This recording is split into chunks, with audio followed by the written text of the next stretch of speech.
Thank you for staying with us. If the hardship experienced by air passengers at the country's airports on Monday and Tuesday is anything to go by, then air travelers may have more on their plates to chew come next week. This is as workers within the aviation sector issued a fresh 7-day ultimatum to the federal government on Tuesday. With 5 days left on the count, the workers say failure to grant their request will force their hands to totally shut down the country's airports indefinitely from next Wednesday to jolt government's attention. Workers had embarked on a 2-day warning strike that wrapped up on Tuesday to highlight their plight, including the non-implementation of new minimum wage consequential adjustment with arrears for the Nigerian Meteorological Agency, NIMET, since 2019, and the release of the reviewed conditions of service, amongst others. Well, joining us in the studio to shed more light on developments within that sector is member of the Aviation Roundtable, Olumide Ohwayo. Thank you for joining us on TVC Breakfast. Thank you and good morning. Now, this matter of the strike, they are looking at an agreement that they had since 2019. Now, one is wondering why it had to take this long for them to begin to voice out and threaten the government and then down tools to wield the hand of government to do something. What happened in between, let's say 8 years now? Where was the conversation? What was going on? I think the marriage went rough. Right. There was rapprochement between the government and the union over these years, and if you notice, most of the strike actions were from individual agencies or organizations within the aviation industry, and not against the government itself or its policy concerning their condition of service. They've been partnering with the same minister on concession on the national carrier and left the core, which is the welfare of their members. That was where they missed it. Yes, which they are just fighting for at the last minute. And how would you be fighting now when in 2019 or even 2015, let's start from 2015, the number of staff that they met, that the President met, has almost doubled. So it has increased the wages of the agencies.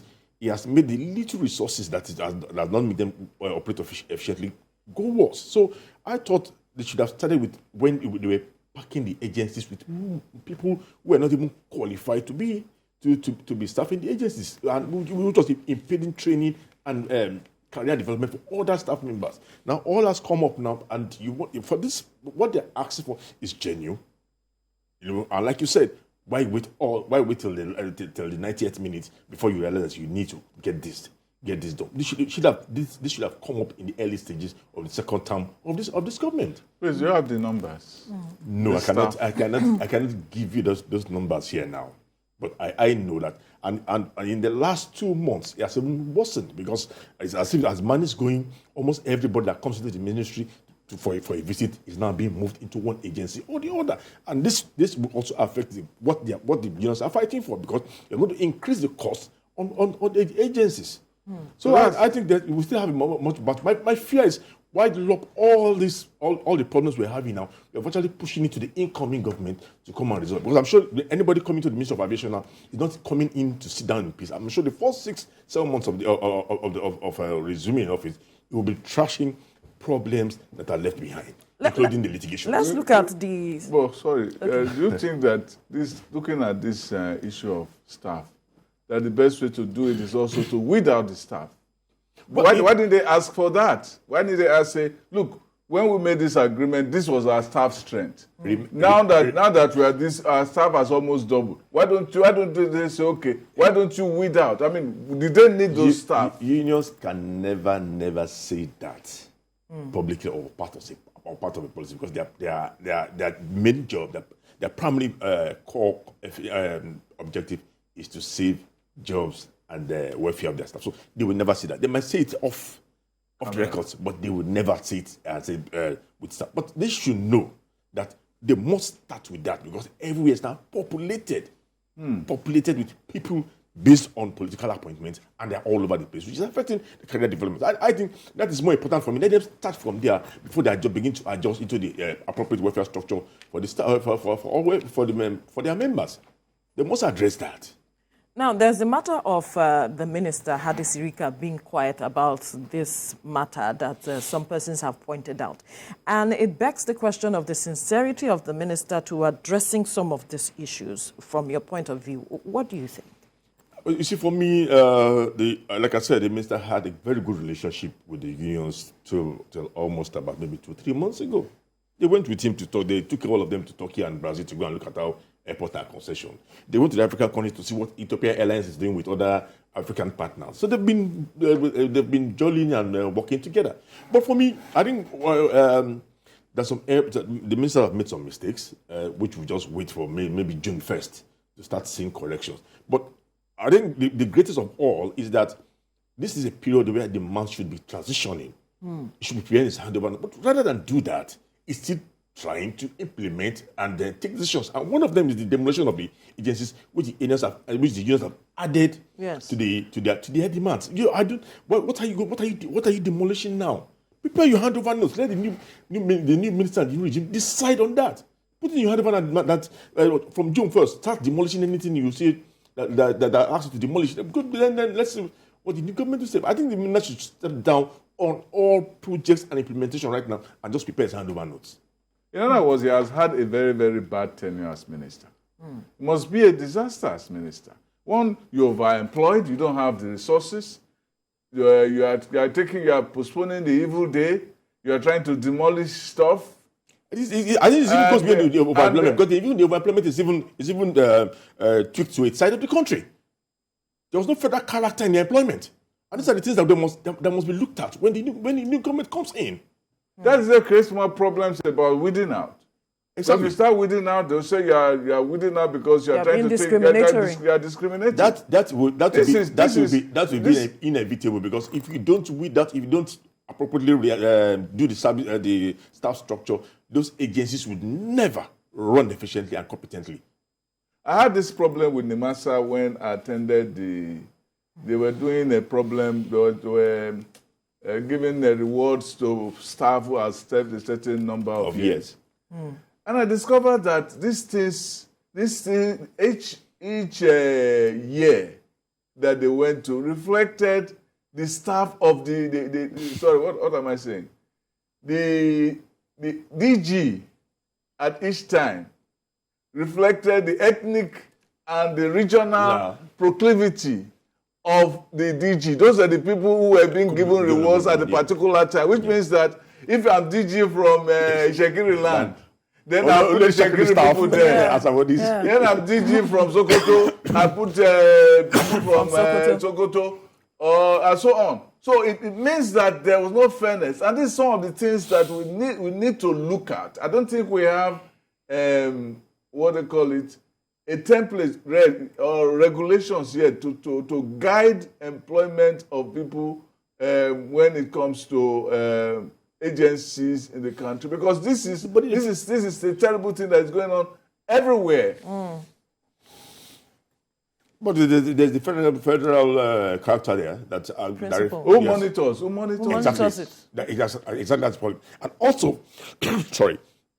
But the agencies, the other minister also refused to inaugurate the board of directors on all the agencies, despite orders being given by the political party, by the head, by the president, and other relevant bodies in the industry. It was never inaugurated, and that gave him a leeway to run the agencies directly by himself. And look at what has happened. What's going on? We are seeing unions shutting down the industry. We are seeing litigations from the concession to Nigeria. All will be left, and all this mess will be taken care by what will be inherited. By the new government. What was the situation with the Nigerian air that you just mentioned? Do we know? The case is in court. That's true. Now, the other issue that the unions were raising were the condition of service. Could you give us a sense of what the condition of service is like that they are, clamoring for a change for?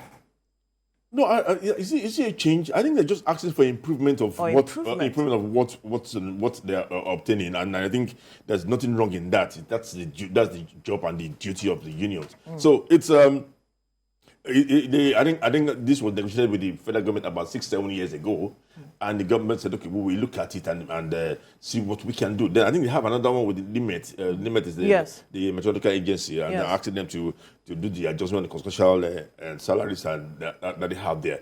And it was agreed by both parties that it will be implemented. And for the past 6-7 years, it was not implemented. And like you said, what were they looking at? Why did they have to wait till the last minute? And unfortunately, now we found ourselves in this. And I just hope if the government does not respond, maybe I can only ask the union to please tarry a while and see if by June 1st, when the new government comes in, the issue can be looked at again. What's going to happen with this 7-day ultimatum? Ultimatum, yeah. Well, if you have seen the media, they said the DGNC intervened. Yes. I don't know how. People said they were going to have 2-day warning strike, and the 2-day warning strike was implemented. So where was the intervention? They said 2 days, and they did the 2-day strike. So maybe the only intervention was maybe probably if they want to start on Wednesday next week or Thursday next week, they cannot say, okay, yes, because of the intervention of the DG. But for this 2-day strike, it went on and it was successful. Initially, they were saying that one of the unions was saying if they did not hear from them, it means the strike will continue. So perhaps... it was a 2-day. They didn't say it was a 2-day warning. There was a report with regards to that. Okay, it was supposed to be a 2-day warning strike. Then after the 2 days, they will now take a week, and thereafter decide on what to do next. I know the DG tried to meet with them on Sunday. They refused to meet the meeting. They tried to do a Zoom meeting later at night. They also refused to. That Zoom meeting did not go as planned. So that's why the strike had to go on Monday and go on Tuesday. And if you noticed it was Lagos and Abuja mainly that had this that the strike was noticed. For most other airports, there was no strike there. But looking at Nigerian domestic flight operation, Lagos and Abuja are the hub of activity. So once you ground disrupt flights in Lagos or Abuja, it cascades to other routes within the federation. Now, this matter of demolition, the government is saying that they want to expand, the airports such that we can have an influx of some other bigger aircrafts coming and all of that, and that it is international practice. I'm wondering what level of engagement the government had with these persons, because when we saw some people speaking, they said they were being intimidated to leave their offices, that they want to demolish. It seems like government was not engaging them, so to speak, with regards to its intention with regards to this demolition. Will the government explain to agencies under its ministry what they want to do? I think we're in a system whereby it's just the directive order from above and it should be implemented immediately.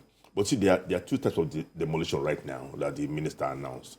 One is the one they're talking about that has to do with the apron for the international wing of the new terminal. Yes. And that's why they're taking down Dominion hangar and the Evergreen.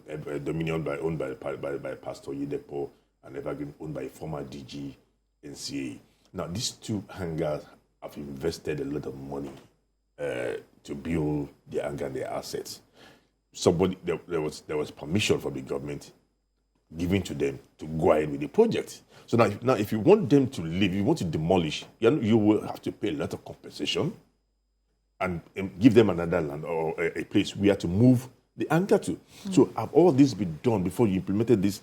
Again, we have they demolished the AIB, the NSIB now, the City Investigation Bureau, headquarters on that for that same project.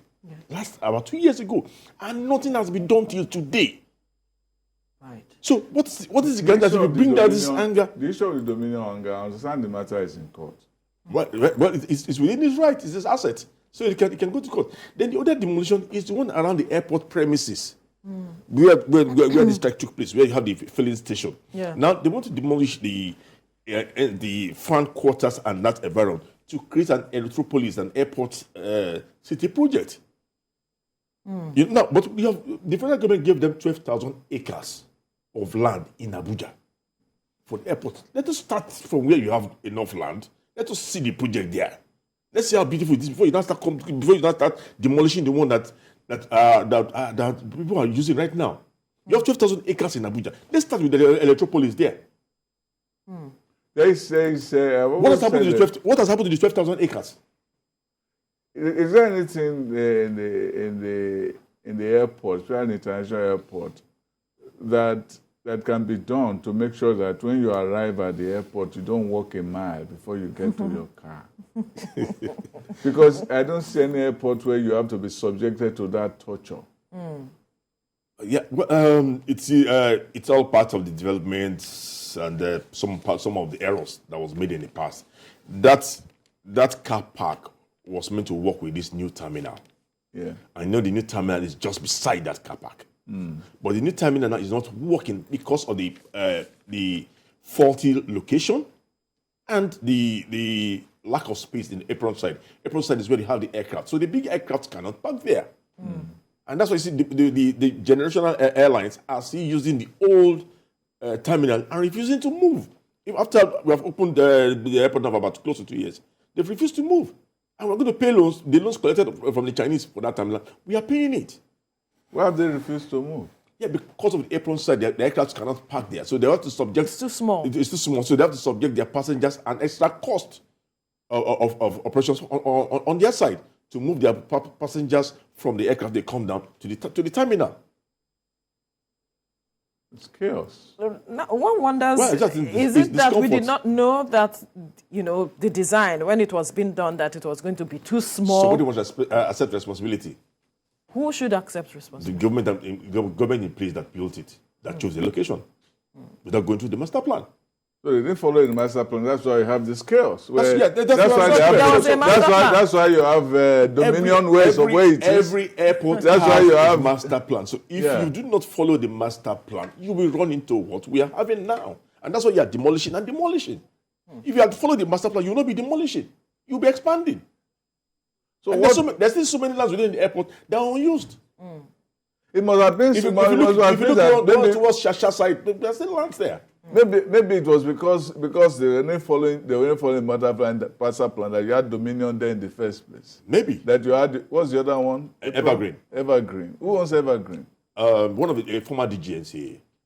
No, a former DGs. A former DGNCA, yeah. So he did it for himself. He invested in the industry. No. He did it for himself. So he invested in the industry. Is that not impunity? He's an investor. He's an investor that is retired. So he could invest. How is it that the master plan was not followed in the first place? It begs so many questions. It's not only Lagos Airport that's affected by not going along with the world. Even the Abuja Airport had the same issue.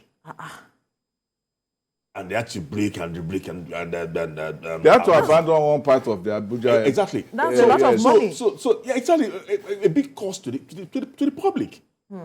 And that's because we've had this impunity whereby we do not bring back public officers on trial for actions taken when they were in service. Until when we begin to put those punishments in place, people will just lobby, get appointment, and just want to get whatever they can get and walk away.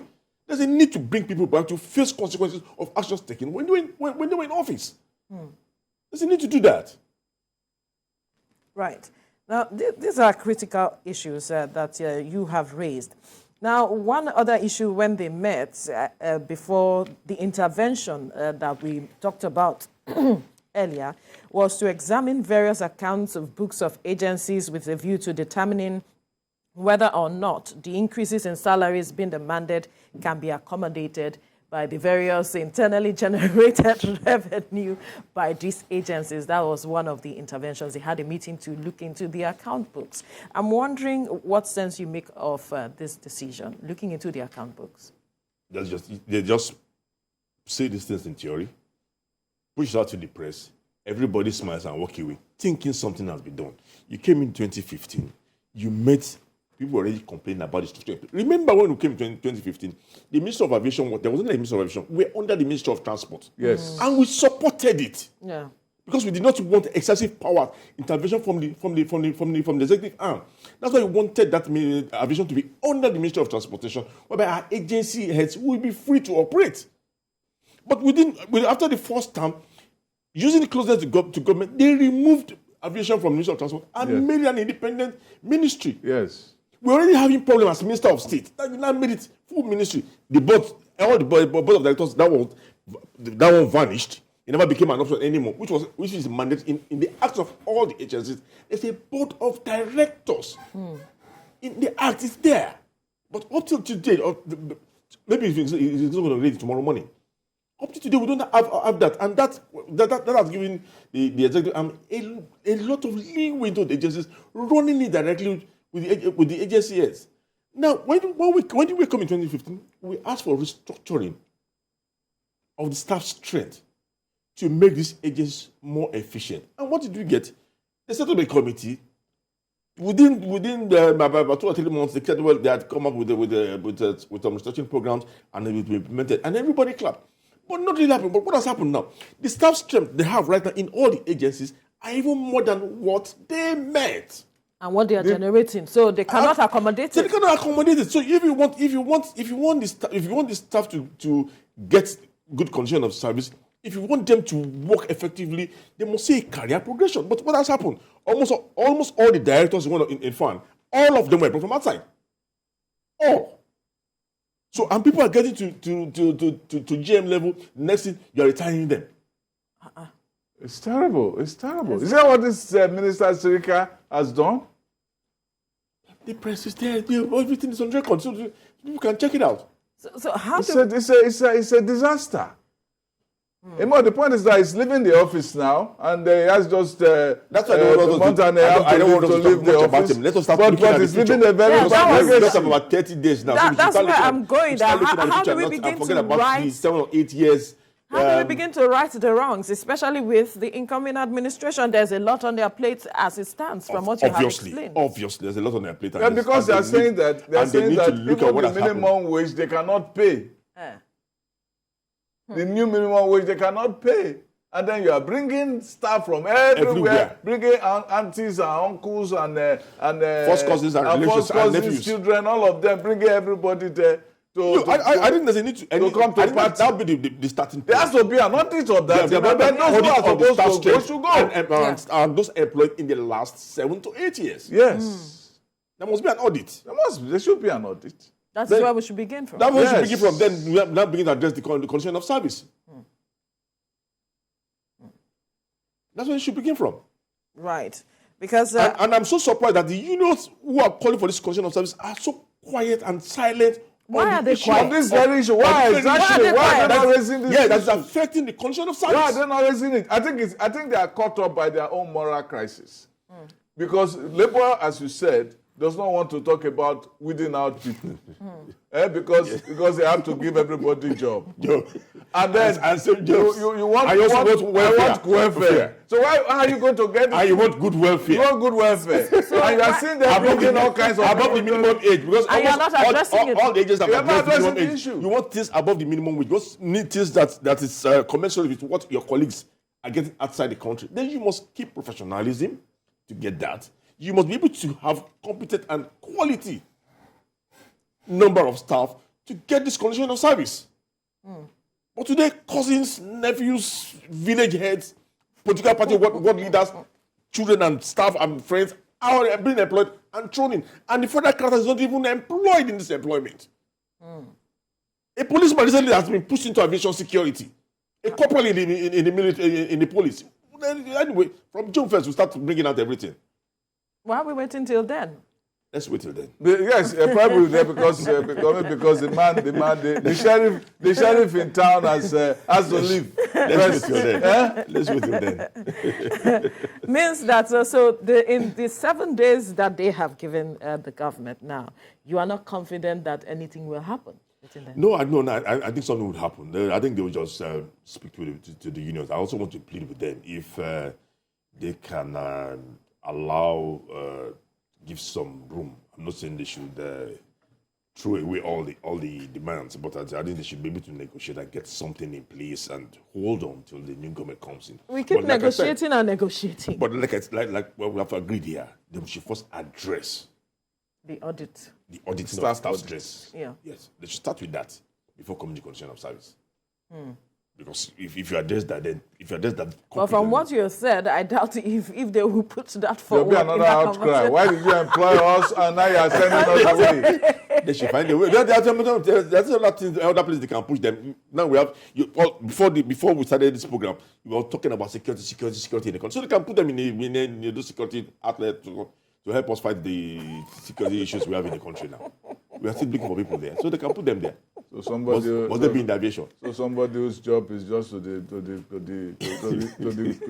be supplying tea bags. You ask him to go and do security. Yeah, because those working the war front to need to take tea, and so you can also give them tea. Just joking. But it's a different kind of tea. A different kind of circumstance. When you carry tea and then you hear The cup will drop. But when you carry tea and you enter turbulence too, the cup will drop. When you carry tea and enter turbulence in the air too, it's a different kind of turbulence. Every time you hear that the turbulence leads to anything. Oh my goodness. The turbulence can only lead the tea coming down, not you coming down. It's a different kind of turbulence, but it's fine. Let's leave the conversation here now and hope that the unions will reach an agreement with the federal government in the coming days. We must thank you, Olumide Ohuayo, a member of the Aviation Roundtable, for your time on the program. Thank you for having me. Thank you.